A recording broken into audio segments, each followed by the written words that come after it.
안녕하세요, 루장입니다. 9월에 고용 성장세가 예상보다 가파르게 둔화가 되면서 연준의 금리 인상이 마침내 고용에 영향을 미치기 시작을 했음을 알리는 계기가 되었는데요.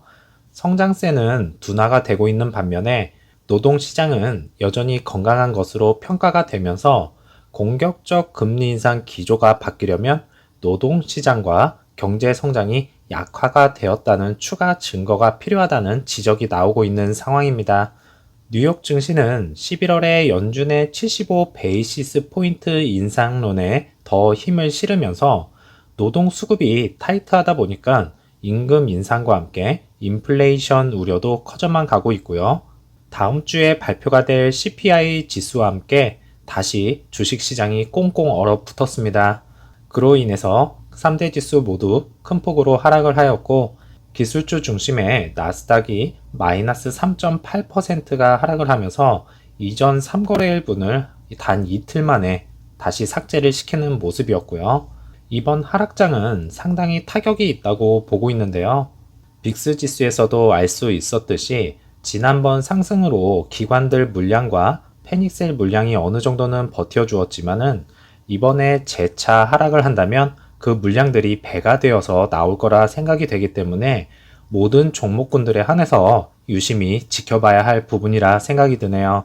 루시드는 마이너스 8.61%가 하락을 하였고 애프터 장에서는 플러스 1.52%가 상승을 하면서 마감이 되었고요. 13.12불 지난번 저점을 깨는 정말 안 좋은 흐름을 보여주었고요. 재차 상승하기를 바래봅니다. 12불은 정말 안 갔으면 하는 바람이 크네요. 오더플로우에서는 라지, 미디움, 스몰캡에서 매도세가 현저히 많았다는 것을 다시 한번 확인을 할 수 있는 부분이었고요. 1분봉에서는 장 초반부까지 어느 정도 이제 잘 버텨주다가 나스닥의 하락세에 버티지 못하면서 공매도 물량과 함께 하락을 하였네요. 이로써 한 주 동안 마이너스 5.73%가 하락을 하였고 한 달 동안은 마이너스 10.41%가 하락을 한 모습이었습니다.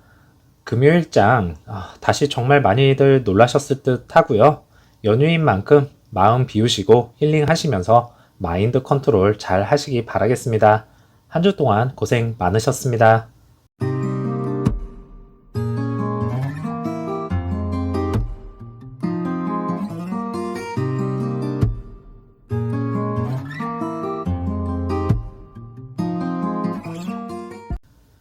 이번 OTA 업데이트를 통해서 자율주행 말고도 중요한 부분이 많이 바뀌었는데요. 그것은 바로 터치 스크린의 속도와 버퍼링이 사라졌다는 것이고요. 예전에는 터치 민감도는 그야말로 고가의 차량에 맞지 않게 설정이 되어졌었고 화면이 바뀌는 것도 아예 바뀌지를 않던지 바뀌더라도 너무 느리게 반응을 하는 것이 가장 큰 문제점이었고 알렉사 역시도 제대로 반응을 하지 않으면서 수많은 문제점들이 있었지만은 이번 업데이트를 통해서 이러한 모든 문제점들을 말끔히 해소를 하는 모습이었습니다. 또한 중앙 계기판 옆에 보조 계기판에는 사용자 편의에 맞게 손쉽게 터치 버튼들이 나열되어졌었고요.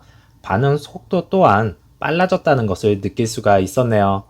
내비게이션은 3D 모드와 일반 모드로 나눠져 있는데 일반 모드에서는 원하는 목적지를 정확하고 빠르게 설정을 하면서 길 안내를 하는 것을 확인을 할 수 있는 부분이었고 내비게이션 지도 위에 사진과 리뷰 등이 표시가 되면서 한층 더 업그레이드 되어진 모습이고요. 현재 OTA 업데이트 속도는 빠르다는 것을 알 수가 있는 부분이지만 고가의 차량에 걸맞게 더욱더 속도를 내야 할 것이고 이제 또 다른 업데이트를 기다리는 것은 애플 카플레이를 기다리는 일만 남아있겠네요. 과연 애플 카플레이 버전은 루시드와 어떠한 결합을 이루어낼지 정말 궁금하네요. 일단은 기사 내용을 설명을 드리기에 앞서서 요즘 루시드 기사들이 테슬라와 비교를 하는 기사 내용들밖에 없어서 불편하시더라도 양해 말씀을 드리겠고요. 기사 내용을 보자면 루시드 모터스는 5년 안에 과연 어디에 있을까요? 지난번 영상에서 에드먼즈 리뷰를 간략하게 소개를 시켜 드렸었는데요. 그 내용에서 소프트웨어 쪽으로는 테슬라가 앞서 있기 때문에 아직은 조금 우세하다라고 표현을 했었습니다. 이번에는 루시드가 프리미엄 럭셔리 채널에서 치열한 경쟁을 제공을 하고 있음이 분명해지고 있고요. 향후 3년에서 5년 안에 루시드 주식은 현재 수준에서 테슬라를 의미 있게 능가할 것이라 말을 하고 있었는데요. 당연히 테슬라 주주분들은 인정하지 않으실 거라 생각됩니다. 기사 내용이 전부가 아니겠지만은 한번 살펴보도록 하겠고요. 우리가 왜 루시드 팬이 되어야 하는지에 대해서 이야기를 하고 있었는데요. 테슬라는 아시다시피 퍼스트 무버로서 앞장서 있었고 그동안 강세를 보여왔기 때문에 2000% 이상의 이익을 얻었지만은 이제는 끝나야 한다고 말을 하고 있었습니다. 두 모델 같은 경우에는 가격과 가치, 인테리어 및 기술 측면에서 묶여 있었는데요. 이제 루시드는 그 범위와 성능이 우수하다는 것을 증명을 했습니다. 그 예가 바로 사파이어 모델인데요. 많은 분들이 이제 사파이어에 대해서 너무나도 잘 아시기에 넘어가도록 하겠고요. 모델 S는 궁극적으로 루시드를 이겼지만은 믿을 수 없을 만큼 슬림한 마진에 불과했다고 이야기를 합니다. 루시드는 타이탄 테슬라에게 돈을 위해 달리고 있고 그리고 이것은 시작에 불과하다고 하고 있습니다. 현재 루시드 주가 측면에서 보자면 거래량도 없고요. 공매도는 극에 달해 있고 사람들의 이목을 식을 대로 식어버린 종목이라 해도 과언이 아닐 정도로 처참하다 말씀을 드릴 수 있겠지만은 잘 생각을 해보시면 사람들이 환호할 때 매수를 하는 게 맞을까요? 아니면 분위기가 식어서 매집을 하고 다시 붐이 일어났을 때 사람들이 환호할 때 매도를 하는 게 맞을까요?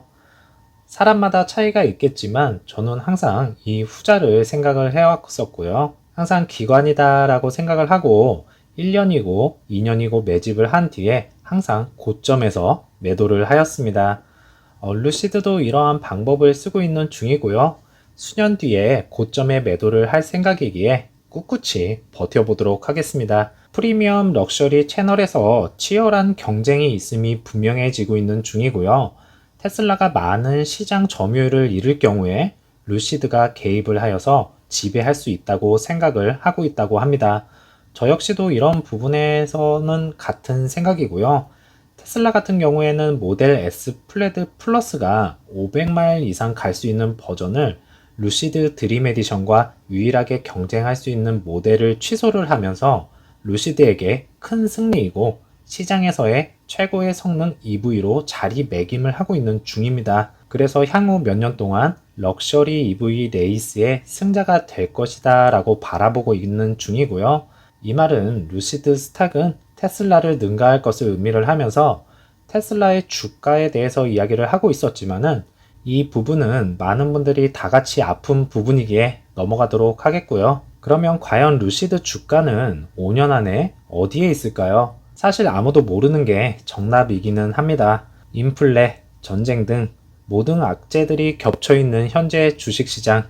그렇다고 미국이 망할 일은 없을 것이겠고요. 나스닥이 중간중간 큰 파동은 있었지만은 언제나 우상향을 하고 있었고 현재는 강력한 조정이 왔지만 당장은 아니더라도 이렇게 다시 상승으로 이어질 것이라는 것을 알고 있기에 앞으로의 비전을 보고 기업을 선별을 해야 하는 것이 아닐까요? 광범위한 EV 산업 맥락에서 루시드를 볼 수 있는 곳이 하나는 테슬라, 아우디, 포르쉐보다 럭셔리 EV 브랜드로 홀로 서 있을 것이고요. 브랜드와 기술적 측면에서 볼 때 모두 자체 클래스에 있을 것이면서 모든 고급 쇼핑몰에 매장을 보유하게 될 것이고요. 테슬라보다 더 발빠질 거다라고 이야기를 하고 있었습니다. 그리고 그들은 더 멋지고 좋아질 것이다 말을 여전히 하고 있었고요. 현재 루시드가 막대한 투자금으로 스튜디오를 광범위하게 늘리고 있는 이유가 바로 여기에 있는 겁니다. 매우 유리한 마진으로 초고가의 연간 수십만 대의 차량을 판매를 할 것이고요. 2026년까지 총 20% 이상의 마진을 가진 20 플러스 빌리언 레비뉴를 이야기를 하고 있었네요. 5년 후에는 테슬라가 한참 붐을 일으켰던 곳 1919년도에서 20년도 그곳에 있을 것이다 라고 말을 하고 있었고요. 마지막으로 실제로 우리가 바라보고 있는 것은 더 먼 미래의 EV 산업에서 루시드의 임박한 우월성이겠고요. 테슬라는 경쟁 모델을 취소하고 럭셔리 자동차 경주에서 벗어나고 있는 것처럼 보여지고 있고요. 그것은 루시드의 일을 훨씬 쉽게 만들고 있다라고 하면서 마무리가 되었네요. 사실적으로만 보면 루시드던 테슬라이던 자동차 회사로만 보지 말아라 이렇게 이야기를 하고 있지만 주가를 대입을 시켜서 보면요.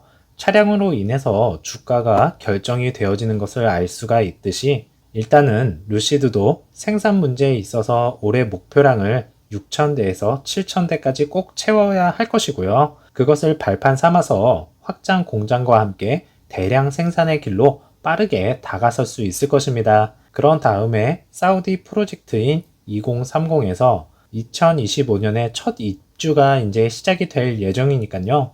이때 이제 ESS 저장 시스템 등 다른 호재로 루시드에게 수익 구조 발판을 마련을 할 것으로 예상을 하고 있고요. 그때가 되면 이제 흑자 전환과 함께 본격적으로 기업의 폭발적 성장을 보여줄 것으로 예상을 하고 있는 부분이면서 상당히 임박한 성장과 공격적인 국제 확장으로 인해서 우리는 항상 롱텀으로 바라봐야 할 것이고요. 주식을 사기에 가장 좋은 시기라고 말을 하고 있었습니다. 즐거운 연휴 보내시고요. 다음 영상에서 찾아뵙겠습니다. 감사합니다.